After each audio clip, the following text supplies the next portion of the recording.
কিছুদিন আগে আমি গিয়েছিলাম আমার আপুর বাড়িতে। তো আপুর বাড়িতে যাওয়ার পর কিছুদিন থাকাও হয়, আর আমার দুলাভাই অনেকদিন যাবত বলছিল যে আমাকে নাকি সে রান্না করে খাওয়াবে। এই জন্যই আজকের এই ভিডিওটি, আমার দুলাভাই কিভাবে রান্না করে, কি রান্না করে তাই দেখাবো আজকের এই ভিডিওতে। সে নাকি আমাকে মোরগ রান্না করে খাওয়াবে। আমরা সচরাচর যেভাবে রান্না করি তিনি কিন্তু সেভাবে রান্না করে না, একটু অন্যভাবে, আর এটা কিন্তু খেতেও দারুণ মজা হয়। তো চলুন দেখি আমার দুলাভাই কিভাবে মুরগিটা রান্না করে।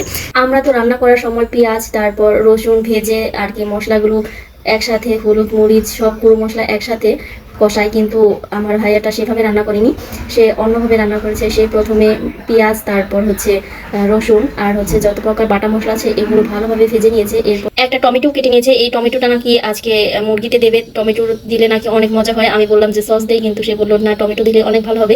এই তো দেখতেই পাচ্ছেন আপনারা, এখানে কিন্তু কাঁচামরিচ ইউজ করছে, প্রচুর পরিমাণে কাঁচামরিচ ইউজ করছে, কারণ শুকনো মরিচের পাকে অল্প পরিমাণে দেবে। আমাদের মশলাটা কিন্তু ভাজা ভাজা হয়ে গেছে, এই জন্য এই মশলার উপর আমরা মাংসগুলো দিয়ে দিচ্ছি, আর একটু তেলের পরিমাণ কম ছিল এই জন্য আবার একটু তেলও দিয়ে দিল। এখন এই মাংসটাকে অনেক ভাজতে হবে যাতে মাংসের ভেতর থেকে মাংসের তেলগুলো বের হয়ে যায়, আর মশলাগুলো যাতে মাংসের ভিতরে ঢুকে যায়, এভাবেই ভাজতে হবে। হলুদ মরিচ এখন দেওয়া যাবে না, প্রচুর পরিমাণে ভাজতে হবে। আমি কখনোই এইভাবে কোনোদিনও রান্না করিনি, ভেবেছিলাম হয়তো কেমন না কেমন হবে, কিন্তু খেয়ে দেখেছি যে এত মজা হয়েছে। আপনারা একদিন হলে বাসায় ট্রাই করবেন, এইভাবে কিন্তু অনেক ভালো লাগবে।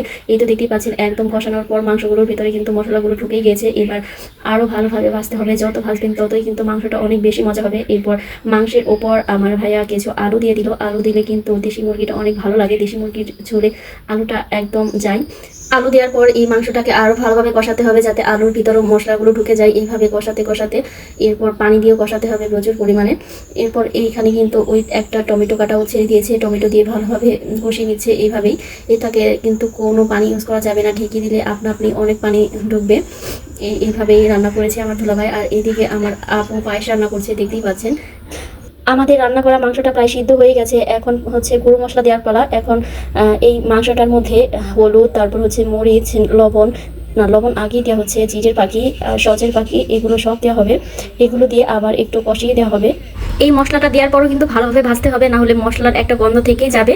আপনি মাংসে যত মশলা ইউজ করেন না কেন, সেটা যদি পারফেক্টভাবে না হয় তাহলে কিন্তু মাংস খেতে একদমই ভালো লাগবে না। মশলা বেশি হলেই ঝোলগুলো একদম থমথমে হয়ে যায় আর খেতেও মজা লাগে না। এই জন্য পরিমাণ মতো মশলা দিতে হবে যাতে অনেক মজা হয় আর দেখতে অনেক সুন্দর লাগে। যে জিনিসটা দেখতে সুন্দর সেটা কিন্তু খেতেও অনেক মজা।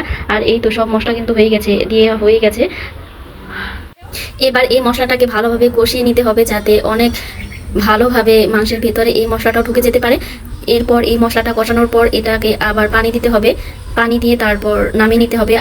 আর ভাইয়ার রান্না কিন্তু অলমোস্ট শেষ। এই তো দেখতেই পাচ্ছেন আপনারা, অনেক সুন্দর একটি কালার এসেছে আর এটা খেতেও কিন্তু দারুণ মজা হয়েছে। আপনাদের এই ভিডিওটা কেমন লাগলো কমেন্ট করে জানাবেন। আজকের ভিডিওটা এই পর্যন্তই, আবার পরের ভিডিওতে আপনাদের সাথে কথা হবে। আল্লাহ হাফেজ।